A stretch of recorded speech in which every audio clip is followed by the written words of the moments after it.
Greetings, crew members. We're back with another review, and this time of the 2015 film High Rise. Everybody's watching Loki on Disney Plus right now, but I felt like watching something with Tom Hiddleston where he doesn't play Loki, and the options are not as big as you would expect. But I am a big fan of this film. It came out in 2015, directed by Ben Wheatley, starring Tom Hiddleston, Luke Evans, and Jeremy Irons.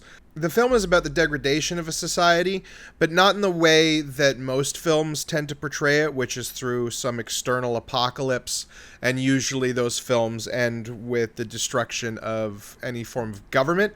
High Rise goes further and ends on the complete tribalization and return to the hunter-gatherer lifestyle of it, the tenets of this high rise. And the film opens very much showing the end result of that. Now, I wanted to talk about this film for a couple of reasons. I wanted to revisit it because I haven't seen it since it came out in 2015. And I thoroughly enjoyed it. Now, there are some problems we'll get into, some issues I have that are sort of baked into the core of what this movie is. But it is a very well-made film. It is beautifully shot. The aesthetics are appropriate and oppressive. I love the design of the high-rise itself. The film was directed by Ben Wheatley, who has made a few films previously, but I most know him from the early Doctor Who reboot episode that introduced the Weeping Angels. If you're a fan of Doctor Who, you've absolutely seen this episode, and it's one of the more terrifying moments in television history. High Rise is based on the novel by J.G. Ballard and carries over the themes of capitalism, of being trapped in this system. It's a very metaphorical book, and of course it translates into a very metaphorical film. Mrs. Hillman is refusing to clean unless I pay her what I apparently owe her. Like all poor people, she's obsessed with money.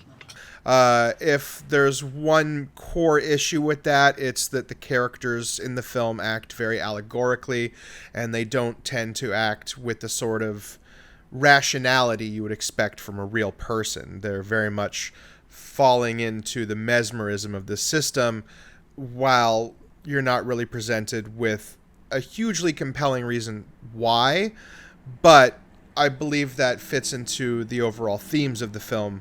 But before we get into the themes and the metaphors and all of that can of worms when it comes to High Rise, let's talk about the core plot and the movie itself. So it opens with Tom Hiddleston's character, Dr. Lang, who is an accomplished neurosurgeon, moving into this new high-rise development. It's prototype. It's one of 5 being built in a massive plaza. You can see sort of anytime we see the view from outside of the high-rise, it's just this endless concrete parking lot, and then the 4 other buildings that are under various states of construction. The architect of the building, Mr. Royal, played by Jeremy Irons, shows that his plan is to have it sort of create an open hand in the middle of this unnamed city. It's, I suppose, is London. I believe is it unnamed? It's set in London. Yeah, it is set in London. Outskirts of London. Yeah, outskirts of London. I figured. They never directly say, but like everybody is British, so. Yeah, so he has sort of, this whole sort of effect of having it be these fingers reaching up is just pure style over functionality, because the actual titular high-rise of the film itself from the outside appears to be one of the most uncomfortable buildings ever made because of the way its upper tiers are structured in sort of a staircase design. This has the effect of creating these balconies on either side. On the inclining side, it creates the system where you can look directly down into your downstairs neighbor's balcony, which is great for Tom Hiddleston at the start of the film, who is sunbathing nude, and meet Sienna Miller's character, and Luke Evans playing a very important character as well, who is a documentarian who has recently moved into this building. Again, everybody has just recently moved into this building because it recently opened for residency. And it's a very awkward meeting situation. It sort of sets up the tone between the competitiveness between Luke Evans' character and Tom Hiddleston's character, and sort of Luke Evans' character's drive to constantly question everything that's going on around him, and that sort of comes from his role as a documentarian. Now, Tom Hiddleston has recently suffered a death in the family, which is mentioned a few times, his sister passing away, so that sort of sets up his apathetic nature, his want to sort of remove himself or erase himself from the society he's living in. Yes, I'm afraid I'm not very good at this sort of thing. Slotting in, you mean? Yes, I was rather expecting to find a certain kind of anonymity here. We see this start with the plan to paint his apartment. He very specifically starts matching swatches to the blue of the sky outside, looking for a perfect color to sort of blend his apartment into the vast sky or the vast nothingness that's, kind of just outside the window. As a protagonist, he is very kind of removed from the plot, and again, that goes towards the metaphorical nature of these characters, the allegorical nature of these characters. He doesn't end up having too much of a direct impact on the events as they happen throughout the tower. But he is there to observe them all, and he's sort of floating through it, very ghost-like. We see him initially go to a big party that's happening in the upper floors, and because he doesn't arrive dressed in the French aristocratic costume wear that the rich people in the upper floors are wearing, very, again, on the nose metaphorically, these are the people living kind of at the peak of their wealth, very similar to the French aristocrats, and you will see sort of a representation of these very wealthy people on the top floor as they move backwards in time through all sort of way that the peak of the wealthy would live in various aspects. And of course, as soon as we're introduced to them, they are wearing nothing but French aristocratic garb.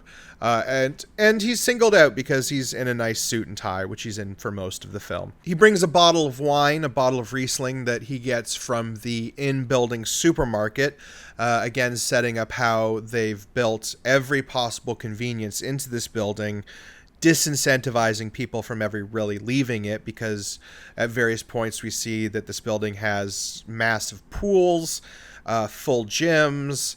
It has a supermarket, which the degradation of this supermarket over time is going to be kind of a center point, another sort of indicator of the decline of the civilization inside of this building.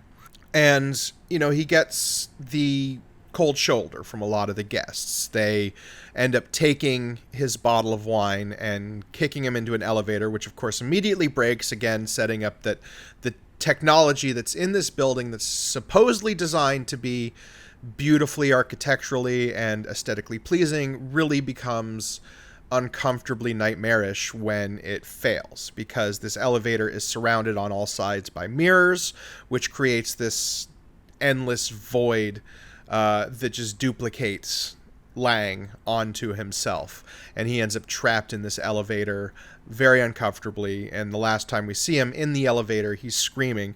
But then in a following scene, he is invited to meet Mr. Royal, the architect of the building, up to his 40th floor penthouse, and he's asked specifically if the elevator was bad or inconvenient, and he brushes it off, saying no more than, as long as it was. He is, again, kind of hiding what discomforts him from the people around him, because he's wanting to retract and withdraw, and this building is serving that purpose for him. Mr. Royal explains to him that he has this sort of high or haughty purpose in mind for his construction project, for this grand project. He has a limp and a lot of pain because his vehicle was hit by a concrete mixer while he was surveying the construction. So even as he laments, the building has already taken so much from him. But an interesting thing about this architect character, which Jeremy Irons has basically just fallen into playing for the last, 5 to 10 years, you can pretty much see this exact portrayal in the much worse Assassin's Creed movie, which came out, I believe, the same year or the following year, which also has him as a man wearing a lot of white at the top of a tower talking about grand plans. But very distinctly in this film, his grand plans are very vague, purposefully, and you quickly get the sense that even he doesn't have a full idea of what he wants to accomplish with this building, of what he wants to accomplish with this project. All this has made me realize something quite fundamental. It wasn't that I left an element out. It was that I put too many in. And now the building's failure has offered those people the beginnings of a means of escape to a new life. So the first act of this film is very much setting up the building itself and the characters that will inhabit this sort of decline. And I keep using the word decline, but that's really, I feel, what the core of the film is about. It's about decline. So Lang is set up as the central protagonist in this first act, but really the person who will have the most effect on the plot is Luke Evans' Wilder character, literally named Wilder. He is a documentarian. He is an alcoholic. He is abusive. He is overly aggressive. Wilder, punches people who are being friendly to him because he's looking for excuses. He is out of control. He sort of, in my opinion, represents kind of the base lizard brain of humanity, the sort of caveman-like mentality of instant gratification and violence. And he's also representative, I believe, of the lower class in the sense of how the upper class tends to see them as these, low-tier, abusive, irredeemable people. And it is interesting that he is the only one throughout the film that asks questions about why they're still staying there, why the cops haven't arrived. I mean, doesn't it seem odd, Lang, that a man can fall from the 39th floor and not one police car turn up? Where's the investigation, Lang? So I'm not entirely sure what they're saying with that. But it is something that, you can question. And that's, I think, what is really great about this movie, is that you can kind of take each of these characters and contemplate the allegory behind them. But he drives the plot mostly because he's the one driving the most confrontation. He's confrontational about the children on the lower floors not being allowed to use the public pool because the upper class people like to use them. So he leads sort of a mini October Revolution where he takes a bunch of people down to the pool and really gets really confrontational with the upper class, especially with the leader of the upper class, who is played by James Purefoy, who plays the character Pangborn. He is sort of the representation of the bourgeois, as it would be, of the extreme upper class and the extreme entitlement and the extreme idea that he is better than the people below him. And I also really have to commend his performance as well, the actor, because the way he degenerates into the most greasy alcoholic I have seen, one of the most I have seen in cinema. He constantly looks like he just has that sweat sheen that comes with just nonstop drinking, his mannerisms. The scene where he decides that some action needs to be taken and that this cannot stand is hysterical, because immediately his first response is that they have to throw a bigger party that's going to make the people below them jealous. And at this point, the collapse has started. Garbage is piling up in the hallways because the garbage chutes don't work. The elevators don't work. Power is starting to fail in the building. And his first response to this is that they need to make a list and get cocktail onions and vodka and various spirits, and that they have to go about this as if it's some kind of grand expedition. It really says a lot about sort of the blinders that they have on about the situation. They think that they can just, keep living their lifestyle even though you're seeing everything beginning to fall apart around them. And then the other representations we get to are from Elizabeth Moss's character. She sort of takes on the kind of perspective of the way an average maybe lower to upper middle class or lower to middle class person would go through this kind of decline. She is the one who starts pulling her kids out of school because she doesn't want to leave the building.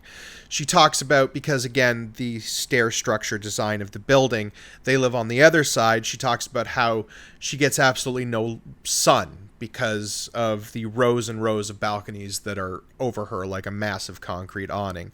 And there's a funny moment later in the film where everything is completely gone to hell. There's tribalism. There's no power whatsoever. And she complains that everything would be better if they could just afford enough to move to a higher floor. Which it's like, no, leave. Like, leave.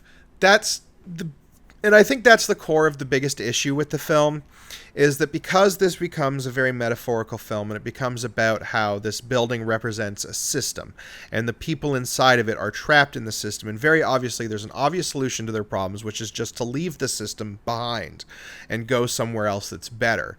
But they don't. They try to cosmetically fix the issues with parties. The various parties that are set up initially throughout the film, which again steep the characters in heaps of alcoholism and drug use and sex. This is a very sex-filled movie. They say things will be better when the power comes back on tomorrow or the next day, and the power is never coming back on. And then we have Sienna Miller's character as Charlotte. Charlotte has a young child who is featured throughout the film, who again is very metaphorical, who we later learn is the secret child of Jeremy Irons' character, which again is something that drives Luke Evans towards more violence. Sienna Miller is probably the least explored character, in the sense that we don't get too much of what drives her. She's very closed off, very reserved.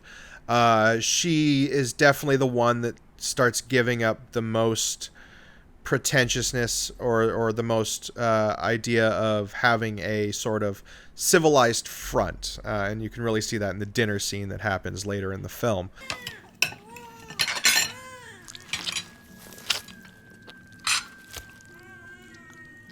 But again, she ends up kind of just driving the male characters around her, which is a bit of a problem with the movie. And that could be, again, from the source material of the book, which was written in the early to mid-70s. And that sort of sets up the core cast, or the core characters that we're going to see. There's some tangential characters, too. Reece Shearsmith plays a very memorable character who has a very weird line that I enjoy. Restrain that intruder! There, look! What we need is a good sturdy chain! And he has, a bit of a subplot involving his wife cheating on him with a newscaster named Cosgrove. All right, let's talk about the building itself, because if there's another character in this movie, it's definitely the high-rise. And what a developed character. This building has very specific aesthetics that go to the period it's set in. You see the corrugated concrete everywhere, these massive concrete pillars that seem to sit in the middle of rooms and in the most inconvenient places, and they have these big corrugated lines on them which just look like a nightmare to keep clean or texture-wise. You have a lot of the shag carpeting, all of that kind of nightmarish early to mid-70s wrong aesthetic choices. And it makes the building feel really oppressive. It feels like everything in the building is perfectly created to be on its surface aesthetically nouveau or aesthetically pleasing or of the times, or in the movie set, very modern. The whole building is designed to be super modern. But that just makes the building feel inhospitable. It makes it feel absolutely disgusting to live in. Yeah, you see the balconies themselves, which I mentioned before, being in that sort of stair system above a certain level. They're also just basically giant concrete boxes. They don't have any sort of, glass or aestheticness to them. They just look horribly ugly. You can see the trim on the outside of the building. There's many shots of it, and it's this sort of concrete bunkerness. The whole thing is very bunker-like. And then the surrounding area, of course, adds to the oppressive nature, because there are so many shots out the windows of these apartments that just show the vast emptiness of this parking lot, which slowly over time becomes filled more and more with cars.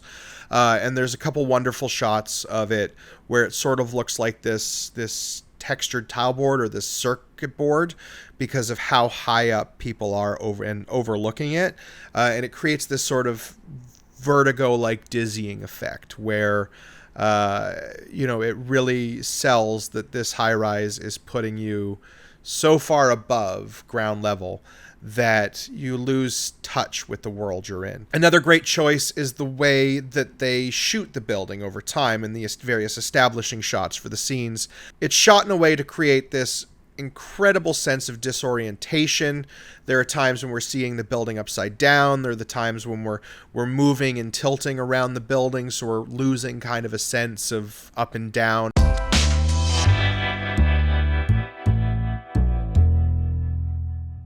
There is a death that happens at the midpoint of the movie, which sort of signals the major turning point in the degradation of this building, and that revolves around the death of this character who is established earlier as being sort of one of the only personable people to Tom Hiddleston's Lang, and who, after an apparent fainting spell, seeks medical advice from Lang, who, in a very brutal scene, has to tell the man that he has something, because it's left almost completely unsaid. He just refers to it as "we found something," and then lets the silence do the talking in that moment. This character commits suicide later in the film, or falls off the building in a drunken stupor. It's left sort of vague.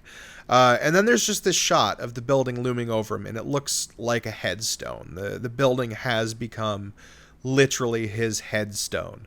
And it will, by the end of the film, become the headstone of a lot of other characters. People talk about the building. The last line Lang says in the film, very specifically, after completing a very long monologue done in the third person, is that he wasn't talking to anybody, just the building.